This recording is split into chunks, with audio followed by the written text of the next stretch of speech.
They say every thread tells a story, but one thread held the power to join two worlds. No one believed the old legend until the day the weaver began. And that was where the greatest adventure of all began. For ages, the River King and the Mountain King waged a war that turned the green lands red and the blue rivers gray. In the quiet village of Awaken, a young girl named Alara spent her days mending nets and dreaming of peace. While gathering wood, Alara found a glowing stone. Its light flickered with the pulse of the ancient prophecy of the Sunday. "You are the one," whispered the stone. Suddenly, a dark cloud rose from the southern desert, chilling the air. The Shadow Army had arrived.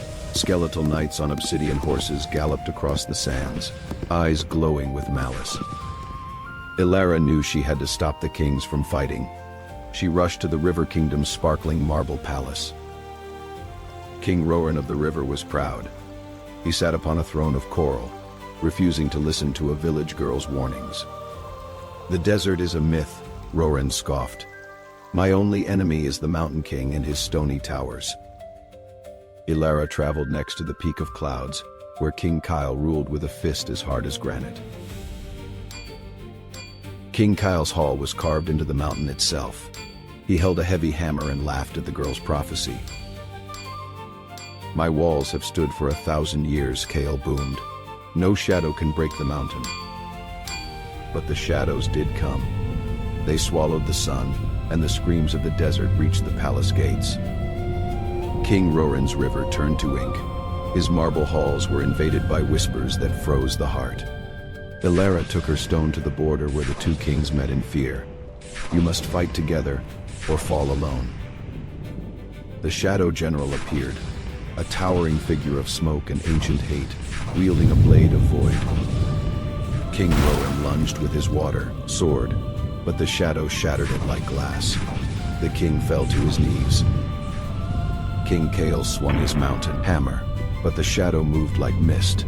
Kale stumbled, his strength failing. Alara stepped forward. She raised her glowing stone, and it transformed into a staff of pure, blinding light. "I am the Weaver," she cried. "River and mountain, give me your hands. We are one land." The kings grasped her hands. A bridge of light formed, connecting the river's flow to the mountain's strength. Alara channeled their power. A wave of golden water and crushing stone erupted from her staff. The Shadow General dissolved into sand.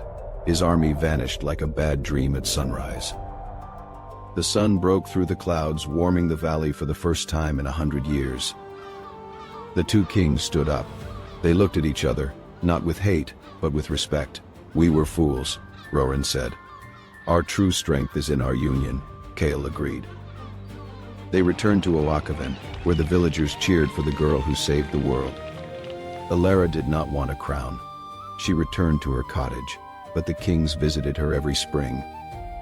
The river and the mountain became one great kingdom, protected by the Weaver's light. Alara's staff remained in the village square, a reminder that peace is woven with courage. And so the war ended, and the land flourished under the sun, forever united by a girl named Alara.